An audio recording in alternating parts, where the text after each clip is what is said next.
Notice how the noise just stopped when I turned off your mic for a second? What? That's What are you Alice's computer, saying? everybody. Stop. That's not true. Oh, it is kind of loud right now. It'll be quiet in a second. Here we need a vast military-style campaign to marshal the strength of the global private sector. We're going to cut U.S. greenhouse gas emissions by well over a gigaton. This Safeway used to be open 24 hours, but a San Francisco supervisor said that's not the case anymore because of rampant theft. Gas prices. That is a consequence of the refusal of Russia or the OPEC nations to pump more oil. The New York Times says plan for the most expensive meal in the history of this holiday. Context, though, the American Farm Bureau notes that last Thanksgiving was the cheapest meal in a decade. Let's go, Brandon. Southwest has a hot mic. Go, Brandon. Let's go, Brandon. Let's go, Brandon. Let's go, Brandon. Let's go, Brandon. What is that from? I haven't That's seen that. for a bunch of pilots talking to each other on some channel, some airline channel. I don't know the veracity of the thing or whatever, but I choose to believe every second of it. I think they absolutely would be. Well, of course they would. Well, aren't most like Veterans. normal people? Yeah, at this point they are. It's interesting. First of all, it's election night, but this is an impossible show to do right now because the polls close at 8 p.m. in Virginia. I know. And it's almost 7 p.m. Eastern right here where we are. So nothing we talk about with that race is going to stand up whatsoever. Yeah. Everything will be. I just hope that by the time you guys are hearing this, it would be nice to know. Wouldn't it be nice to have a nice, clean early night and have? Yes. I this would. guy, I Young, hope can they win? will call it at a reasonable hour, and it's not going to be tight enough that we're going to be looking at it. That would for be miraculous if that happens. Miraculous. I'm looking for the Scott Brown Martha Coakley call it at 8:04. You know, immediately. I mean, it's hard to match the feeling of that. Oh that yeah. night. I mean, that although was a great, it's one of the greatest interesting nights of my because life. we are in a Were very we together then? no, that was pre us. Oh man, that was actually like very very shortly pre us.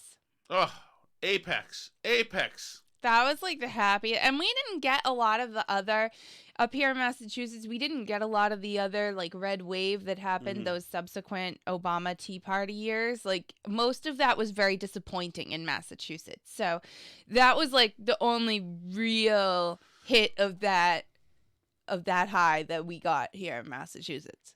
Oh man. So, but that was so great. So incredible. And like, By the it's way, actually I've been thinking about that a lot because it was in a weird way. It was like such similar timing to this.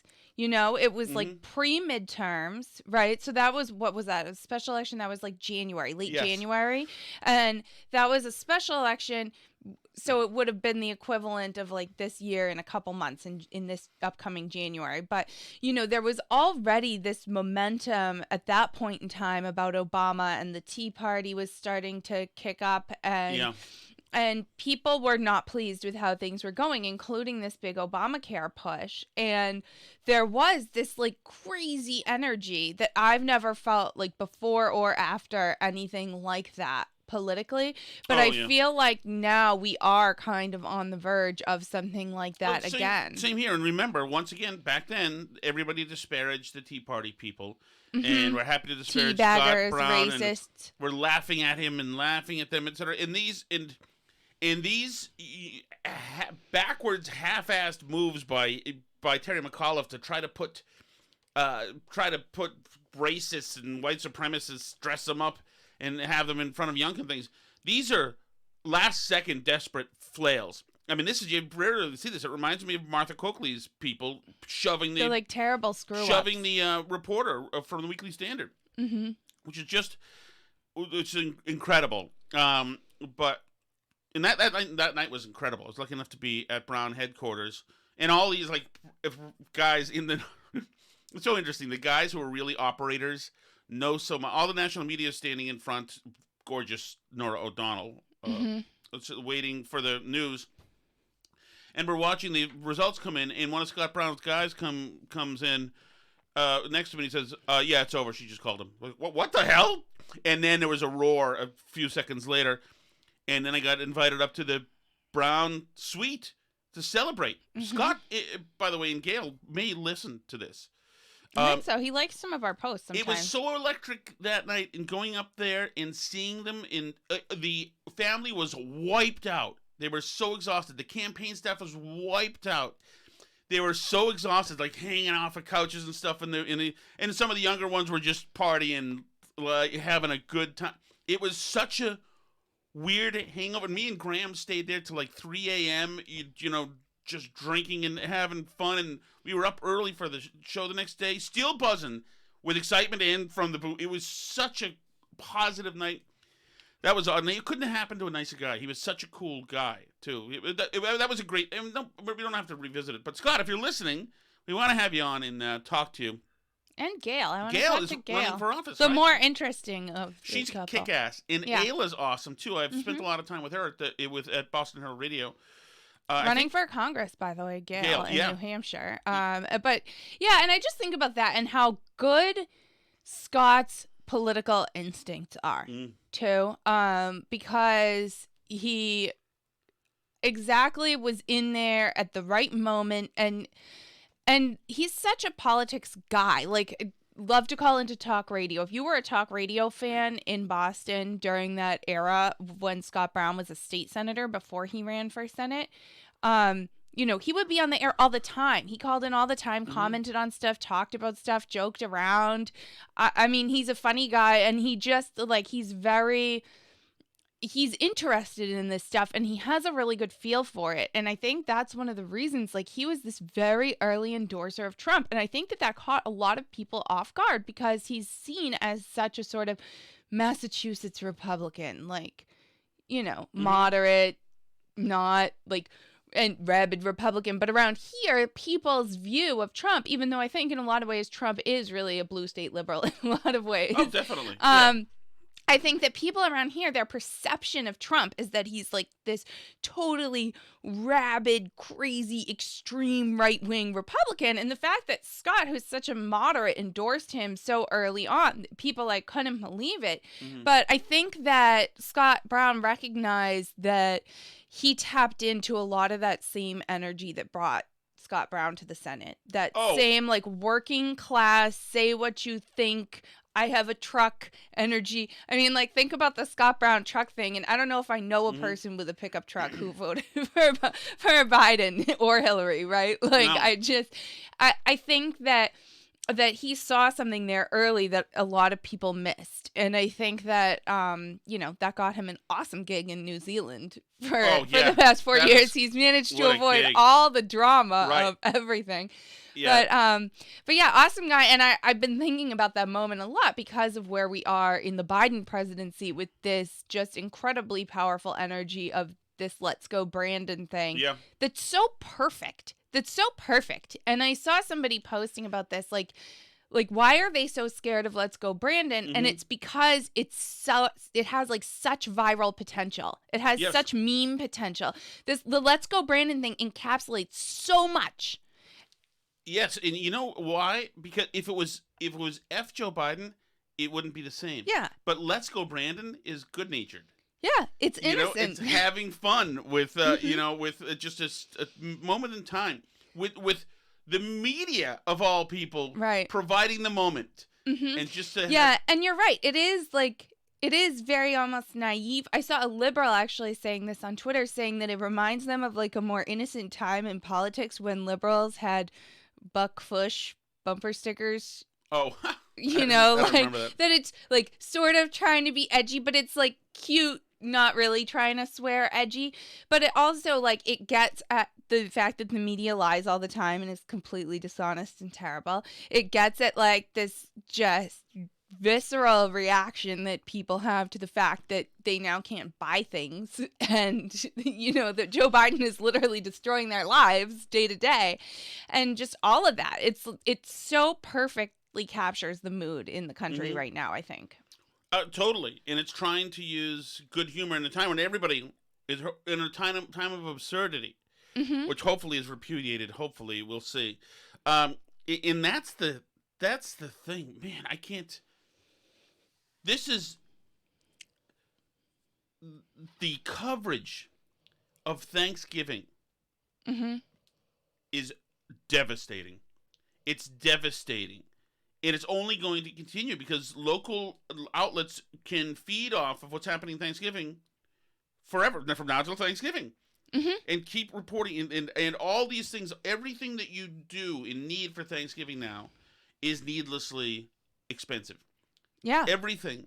And people, I was just at the store a few minutes ago before we started this show. First of all, a bunch of people are buying turkeys now because the panic has set in that there's not going to be stuff. I was there today too. Second there was huge lines when I was Yeah, there. it was packed. Second of all, there might not be stuff because the shelves were as bare as I saw them at any point in the pandemic. Our kid asked for Gatorade. There were only 3 8-packs of Gatorade left on the shelf, and then a few singles hanging around. I mean, it was crazy. I haven't seen the store look that empty in a while. And, not everything, but certain items, and you can tell they've arranged things in ways to make it look like they're trying to look like they have more than Clam Man noticed this. I'm just tall enough so I can see the stock people's strategy, to block stuff in the front, but they leave stuff way in the back.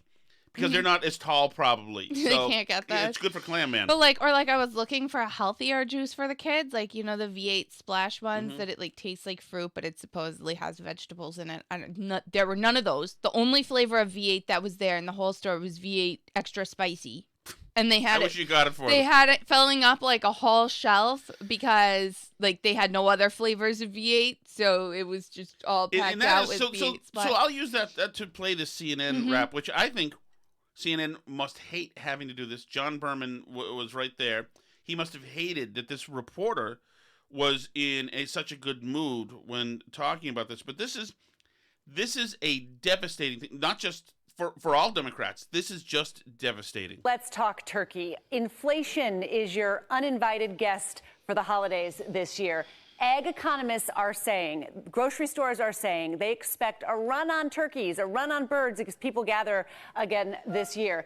Take a look at this. We're expecting the price to top a record high of $1.36 per pound this holiday season. That's nearly $22 for a 16-pound turkey. Your sides, that's a problem too. All of those prices are rising for potatoes, for biscuits, for vegetables and apples. All of these are up since last Thanksgiving. Potato prices up 3.5%, biscuits up 4%.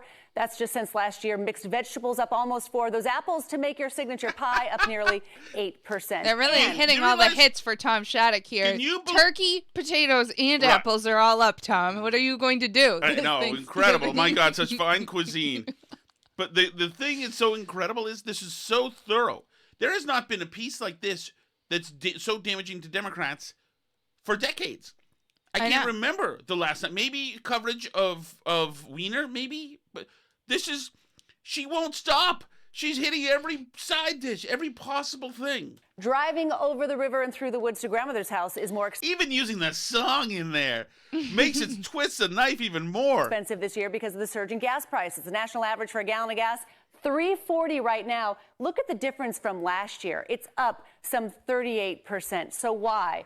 We've been talking about this, right? The global supply chain is still a tangled mess. More people are expected to gather this year. That means more demand. There are labor shortages, high transportation costs, bad weather hurting crops around the country. The early bird in this case gets the turkey. Ag economists warn the risk is everyone at the same time will be trying to buy their ingredients. Be flexible, shop now.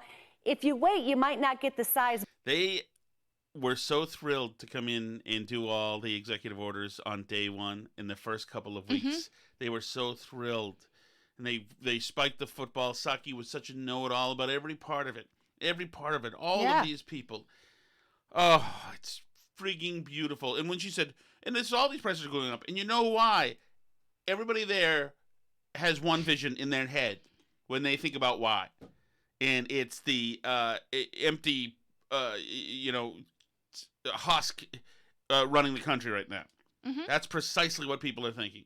Bird you want, heritage birds may not be available near you, or they might not be in your budget. So that The frig is a heritage bird. I don't know. means People get richer shopping. than The us National know Grocers stuff like Association that. says there is plenty of food in the supply chain, but consumers should secure those must-haves in a timely fashion to have the favorites on the holiday table. Now, hold up. Now, listen to how she ends this. She ends this just to add context, just so you know. And what this really is like the headshot. John, the New York Times says, plan for the most expensive meal in the history of this holiday. Context, though, the American Farm Bureau notes that last Thanksgiving was the cheapest meal in a decade. Who was president then? Just remind me. Right. You think John Berman wanted to hear that? Thanks for the context. Who the hell brought her here? It's once again, it's kind of gallows humor. You know, we're laughing at it. It's not great It's not awesome, no. For people who are just getting by, this is terrible. This is terrible. We're not, it's awful. Because Democrats are running all the cities and et cetera, all the cities with most lockdowns, et cetera. We're not taking a deep dive yet into mental health, suicides and self-harm amongst kids, et cetera. It's still happening. I had a scary conversation with parents today about how many kids they know at the school are seeing therapists in the third grade class. Right. Are seeing therapists now because they're traumatized by everything. Yes, and we talked about what we talked about last week in Melrose there. 7% have tried to commit suicide. But the priority is on Halloween, de-emphasizing Halloween. The idea that puss bag mayor, and I don't know who does the firing of people, is not going and firing. It's the school committee, but the mayor's on the school committee, that superintendent. And then the rest of the people but the guy in the school committee was like, "Oh, I just think you should have better messaging in the future." You freaking idiots, all of you! God, you demented fools! They're demented. They're incredible. We're very concerned if she's gotten hate mail. Oh, you think? Yeah. Because she's a buffoon and she's pernicious. She's a malevolent force in there. That's why you're getting hate mail. Well, right. I mean, and I think this about the same thing about the, let's go Brandon thing. Everyone's so concerned. Like, this is so crass. How can people say such a thing about the president? Maybe you should worry about the president being so awful. Oh, yeah. There was an AP maybe story instead today. of being upset about people being mad at the superintendent nationally, you should worry about the fact that you have a psychopath that everyone is mad at. Like, shouldn't that bother you about the superintendent? Right, and that person actually happens to be psychotic. She is, it doesn't take a big Google search to know. The AP, here's the AP headline today. GOP push to politicize school board races gets election test. Is that what happened? Hey, guys, how about we suddenly politicize school board races? How about we do that? Mm-hmm. With no acknowledgement whatsoever. Or, self-reflection. Yeah, the GOP set out to politicize school boards. That's what happened. Remarkable. And the idea that they can't own, and that's why the Let's Go Brandon thing as well. Well, right. And I can't speak to how it is everywhere, but you talk about politicizing school boards. School boards are often treated as a jumping off point to higher positions in politics. So they are absolutely used. Sarah Palin was on a school board before she was mayor of Wasilla and then governor of Alaska, right? Like, Catherine Clark, who's poised to become the next Speaker of the House potentially because Pelosi's not planning to run again. She's the, second highest ranking woman in Congress right now. She was, when we first moved to Melrose, she was a state rep. And the reason she was state rep was because she'd been on school board before that and hung around all the Democratic politicians and stuff and did all that stuff.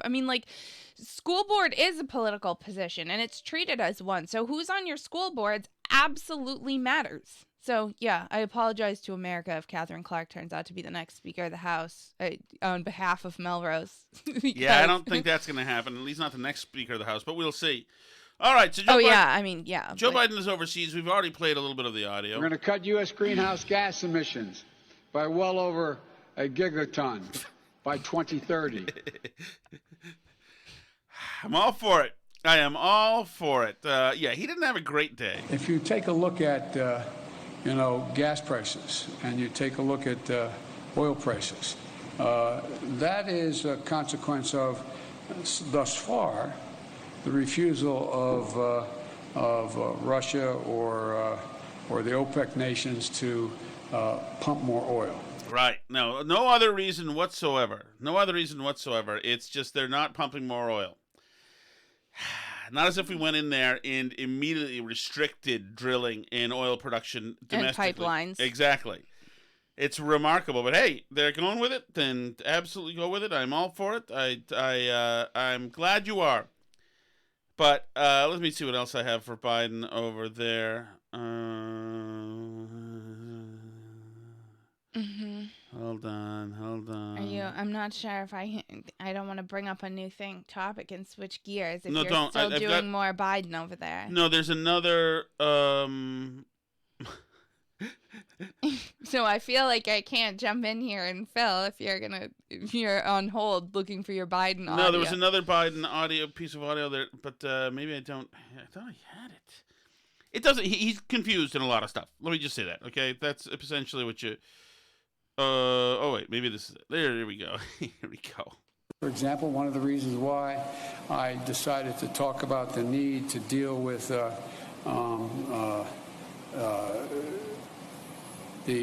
operation and the gouging that occurs in some of the pricing of beef and chicken and other things is that that's why I think that's why I indicated to you we're going to look at whether or not there's a violation of antitrust laws and what they're doing. Right. Okay. There you go. I feel great. Anyway, that's his trip. Essentially, has been a bunch of those. Al Gore was asked questions. Yeah, and I love the implication too that the problem with prices and inflation right now is mean people just charging too much. Yeah, it's wonderful. It's absolutely wonderful. All right, what do you got, Alice? All right, so the infrastructure bill has hit a new snag. I don't know how much you saw about this. But I just saw, hold on, I just saw Priya Jayapal just talked about play this. her. This week, we will have votes on both the infrastructure bill and the Build Back Better Act together, which is what we've called for weeks. So we finally got what we've been saying, and we're glad that people listened to us. He was saying, trust me on Thursday, though. But we didn't have the bill. And he did not ask for us to vote on that day. He said, I need votes on both bills. And we have been saying for months, he went down to Congress to ask them to vote. we are not going to vote just on an idea or a promise or a framework. We're going to vote on legislation. So this may be true, but there's she's been all over the place. There are several people having their own truths with this. She's been saying one thing. Manchin has been saying a total other thing. There's also no bill. There's also no soft infrastructure bill. Right. You can't read anything. Nobody knows. So among the things that's not in the bill is any change to the SALT deduction. Are you familiar with the SALT deduction? I saw it today. I don't recall. So what the SALT deduction is it stands for state and local tax deduction. And one of the things that the Trump tax credit did was it limited the amount of state and local tax deductions that you could deduct on In other words, federal blue taxes. states, essentially, that have Right. high state so taxes. if you have high taxes, it limited you to $10,000. So, like, a lot of people around us have property taxes that are higher than that, right? Like, just on their house, much less their state income tax, right? So this hits wealthy people in blue states very hard where they have high property taxes and stuff. So, you know, because they're limited now, they can't deduct all that. If you have a lot of kids, it sort of balances out. So, like, we don't even itemize our deductions anymore because the Trump tax cut increased the standard deductions so much for all the kids that, you know, it worked out fine for us because we have lots of kids. But you know, I know especially like some older Republicans were very upset that under the Trump tax cut, their taxes were actually higher because, you know, if you're older and you don't have kids at home and you're used to being able to deduct all that, you can't. He also limited the mortgage interest deduction to $750,000. So, you know, this hurt wealthier taxpayers in blue states in particular, which I kind of tend to not be that mad about it because I think that wealthy liberals use property taxes as essentially private school tuition. Like, you pay incredibly high property taxes to send your kids to really boutique nice schools that you pay for with your incredibly high property taxes, and then you move somewhere else. So like, why do you get to write that off? Like, it doesn't necessarily make sense to me. It's the federal government subsidizing rich people's fancy schools and stuff. Like, I don't know. But it did raise taxes on some people who are I know who are Republicans too. So anyway, so there are certain blue state Republicans that have been fighting now for a while to get this changed back, including people like they're like New Jersey and New York reps that I haven't heard of. Josh Gottheimer, Mikey Sherrill. So they want to make sure that repealing the SALT cap ends up in this bill. The only problem with that is that the Biden administration is committed to trying to make a revenue neutral bill. And that costs them about $450 billion of revenue. So a third of the cost of the whole bill. And that goes almost exclusively to wealthier taxpayers. I think it's like 96% of the benefit.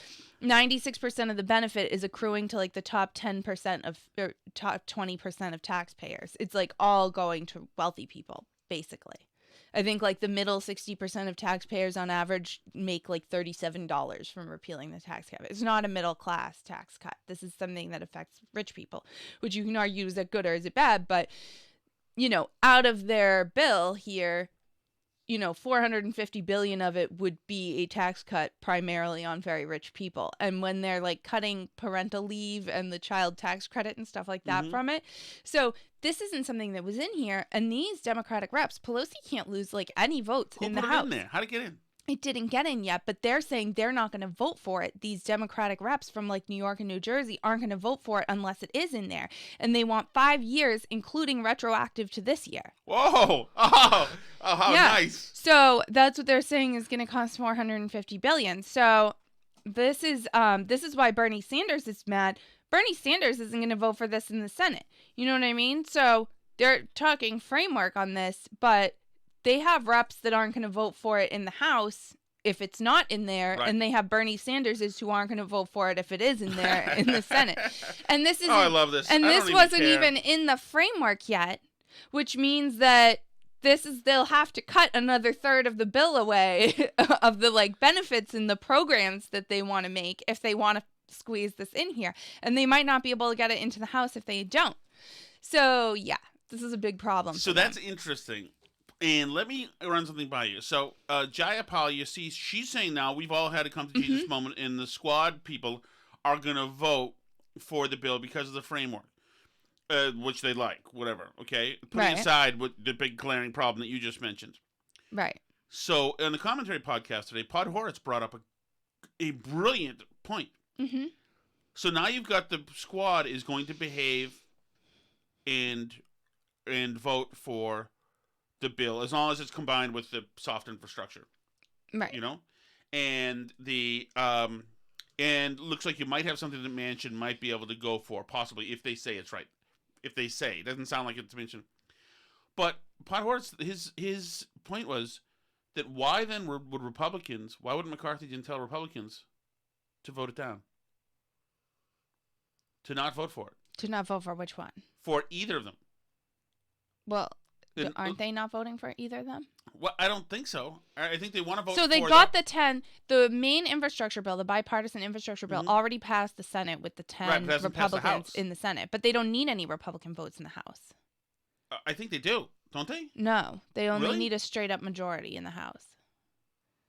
But she can only lose 3 Democrats in the House because she has like a 6 vote margin. So if you lose 3 Democrats, then it goes down. But isn't the hard infrastructure bill? It's a. But the filibuster is only a thing in the Senate. It's not a thing in the House. Then what was Pothort saying? I'm not sure because I didn't listen to it. Sucks I'm sorry. I don't know. I could be wrong about something, though. I could be wrong about something. I just don't know what it is because that was my understanding anyway. Anyway, his point was that the Republicans have the opportunity to let them fall on their faces. Well, they could. They're working on it right now, trying to fall on their faces. So, yeah, it's not. It's not necessarily. I'm like trying a to see good if your buddy Bill situation recognizes, acknowledges He's your not, crush.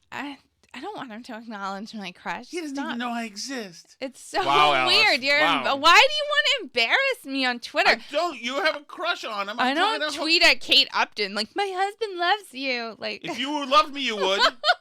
My goodness. So weird. Is she on Twitter? Where is she? Probably. I don't know. I don't follow her because I don't goodness, care because Alice. I'm not a weird creep like some people.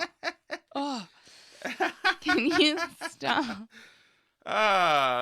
Goodness gracious. Tom's tweeting at Bill Malugin, and then I have a crush on him, like some weird. It's so. I don't know. Don't do that. It's creepy. Oh, Kate Upton is. Oh, I'm following her. I don't see any tweets such from a her. weirdo. But yeah. Anyway, as Tom said, basically, Bernie Sanders was tweeting about this and really mad about the SALT thing because it does benefit only almost exclusively very wealthy people. It's really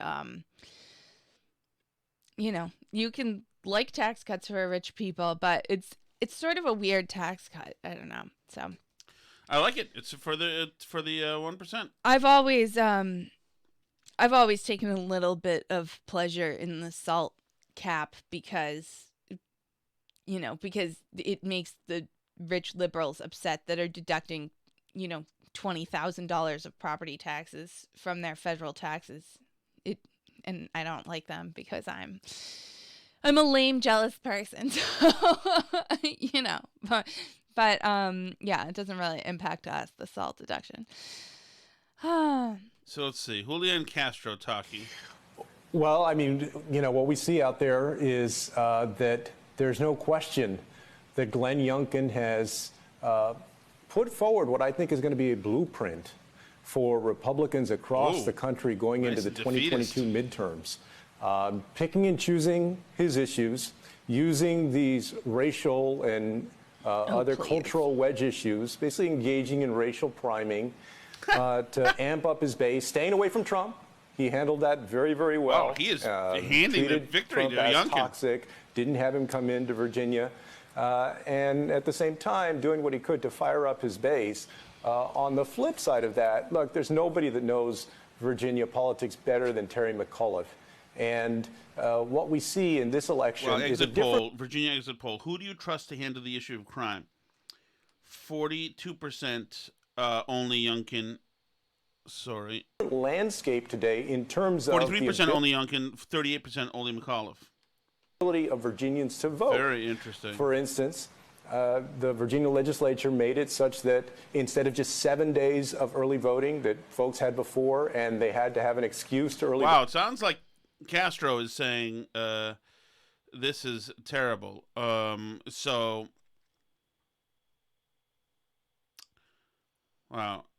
It's so far. Okay, I'm not going to get excited. I don't want to get too excited right now because, first of all, they still can count mail-in ballots up to 3 days after the election. So I don't want to get too excited. Second of all, it's going to take longer to count the ballots in these big cities. There is high turnout in Republican areas. There's also high turnout everywhere, and high turnout in general is usually not great for Republicans. It's usually, that sounds mean. Babylon B has a great tweet on this. Terry McAuliffe shaves head, gets Nazi tattoo to warn everyone about Glenn Youngkin. Of course. Did we ever get any clarity on the Confederate flag on someone's jacket that I think we all was know. Standing directly in front of the press kept making sure they were in front of the press. Now, did you know that Locals merged with Rumble? I saw that you sent this. What are the deets? Tell me the deets. I'm excited about that. Rumble announces new U.S. headquarters in Sarasota, Florida. Rumble is excited to announce that it has signed a lease for property in Longboat Key, Florida. I don't need that means anything.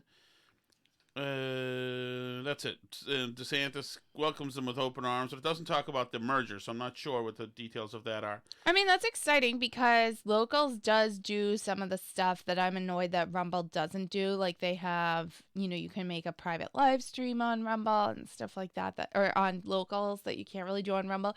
And Locals is also, although Locals has a few issues where it's like clunky and stuff, but in general, it's much slicker and works much better than Rumble for what it does.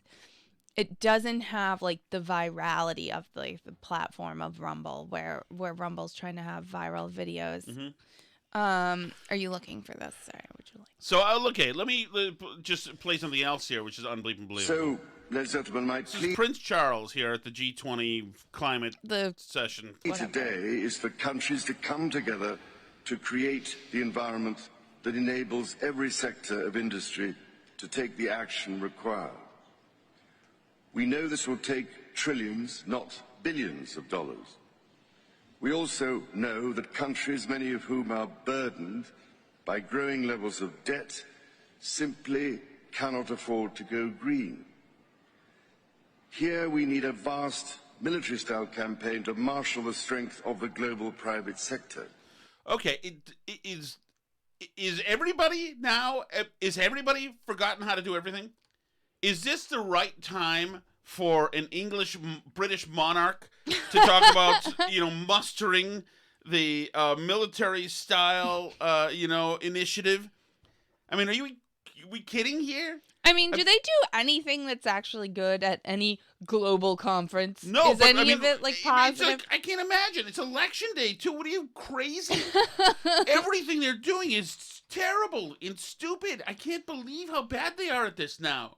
How can they not get it? Do they believe? Maybe it's possible that for the last 4 years they've been so fixated on Trump that they simply stopped living normal lives and haven't been breathing the air at sea level. Right. And have not had the normal sensibilities of normal Americans who weren't stressed out over the last 4 years as being a state of emergency time and where a person ascended to the presidency without any credibility, etc. So maybe they're just calibrated wrong now. Mm-hmm. I don't even what are you doing exactly? I'm looking for a story that I thought I sent to us, but I can't find it now. It's just remarkable. It's remarkable how bad, even to have the stupid freaking climate summit, nobody gives a flying F. Very few Americans really are scared of the climate right now. Very few. It's a pocket and sophisticated issue to believe in and have and talk about, and you're showing your credentials as a concerned, responsible citizen when you at least believe it or mention it once in a while. But nobody is really afraid that the sea levels or increased hurricanes are going to kill us anytime soon. Nobody's really afraid, or else everybody would be, holy God, let's get to higher ground immediately. And higher ground, there's plenty of it available. Yeah, it's not generally on like Martha's Vineyard and places like that where they have houses. The type of people who go to global conferences. But I mean, they just want to all gather and like talk about what they want to make us do, you and me. They don't want to actually like adjust their own behavior. And I mean, I don't know what the answer is, but I think people are less and less impressed by this sort of thing in general. Yeah. And how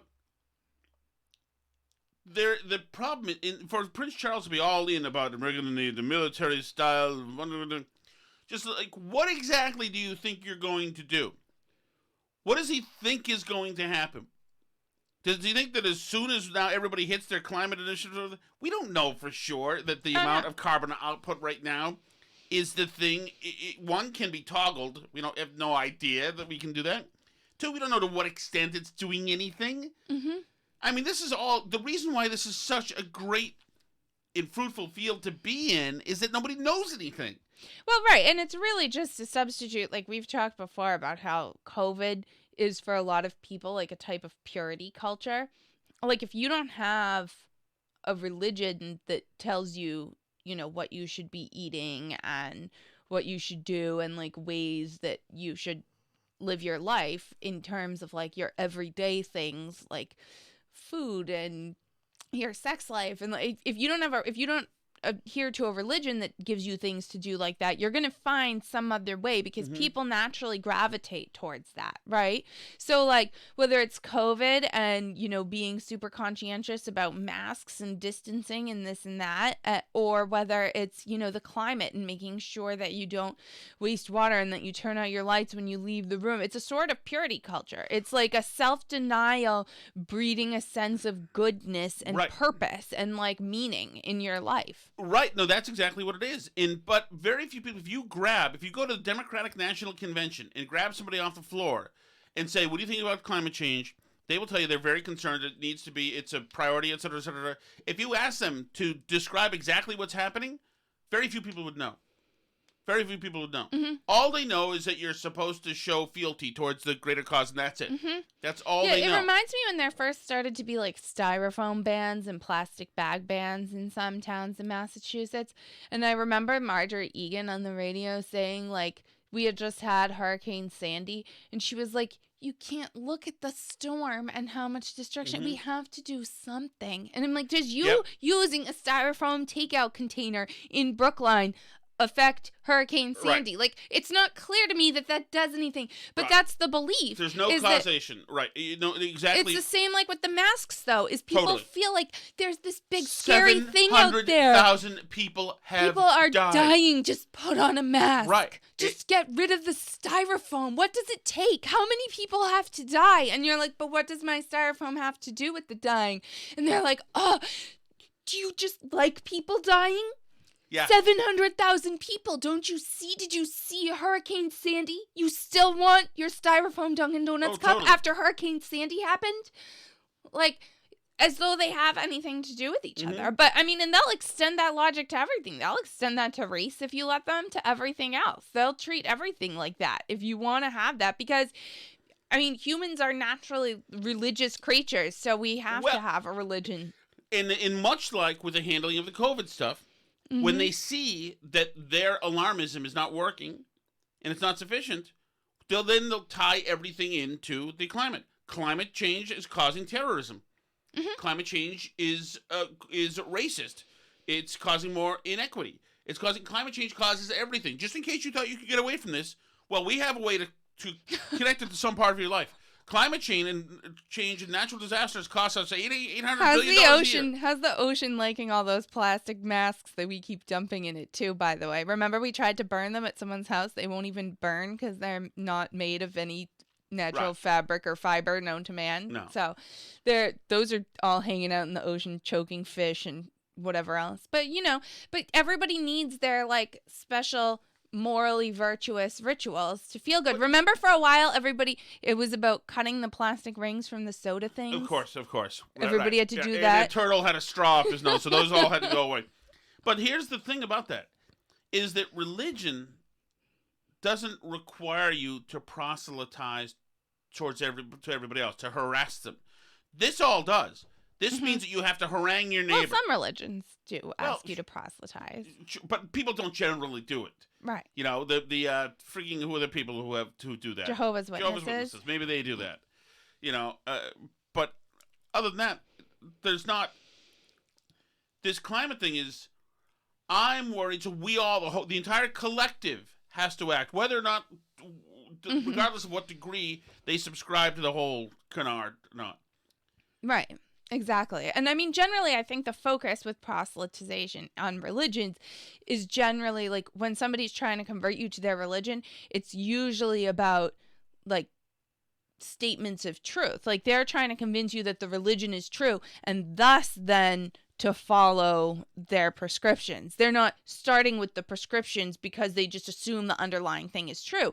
But liberals and like science religion, whether that comes in the form of COVID or climate change or, you know, the public health threat of racism or whatever thing in the science religion that you're for, they so believe that it's true that they don't even think that it is a religion or a belief that you have to believe or not. You know what I mean? Like, they believe that it matters whether or not you use a styrofoam cup in terms of, like, the fate of the world.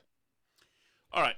The other thing is that there's news reports that Pete Davidson is dating the Karen Kardashian, Kim Kardashian. They've been seen together. So here's my question, and I think I know the answer with you. You're a Melugeon girl, so I understand where your wants and desires lie. But if you're listening right now, could you please message us if you're a woman and you find Pete Davidson an attractive candidate to be a romantic partner with? I don't understand this. I do not get it. Like, between Pete Davidson, Jason Sudeikis, and John Mayer, they have slept with over 384 million Americans, I think. Now, I get John Mayer. He's a good-looking musician. I get Sudeikis. He's an actor, and he's probably got a good game. Pete Davidson, I don't get it. And I want your family as well, and all those female siblings, to state their true opinion on this right now. And he's not good looking, but that's not Caroline everything. too, and Jane. I want to hear them. That's not testify. Everything. Good lookingness isn't everything. Well, wait a second. How come this became abruptly personal? Well, first of all, I think you are good looking. Wait a second. Well, why would that even be a question, though? Man, how did this happen? Oh my God, I've got Hillary Baldwin. I think I have a type because I've always loved Orson Welles. Yes. And I was like looking at pictures of young Orson Welles the other day, and I was like, oh, he looks like you, Tom. Yep. Kind of true. Pre-fat Orson Welles looks like you. He looks just like me if I weren't ridiculously obese. I also, Alice, have a slightly different portfolio than him and record of accomplishments and achievements. I think you're very accomplished. Thank you. Oh, yeah, I absolutely feel. I know that from the minivan out in the driveway. The fact that it's dented and it's still got a zip tie holding the bottom of the front bumper. Orson Welles said the same thing, I understand. I also tied the back bumper on with one of Sally's hair ties, so that's great. That's good. It's all going well out there. But in any case, this has been the Burn Barrel Podcast. Can't wait to talk with you all about the results in Virginia. Hopefully we know soon. You can talk to us until then on Twitter at Burn Barrel Pod or on Facebook.com/Burn Barrel Podcast. We're also at burnbarrelpodcast.com, or you can email us burnbarrelpodcast@gmail.com.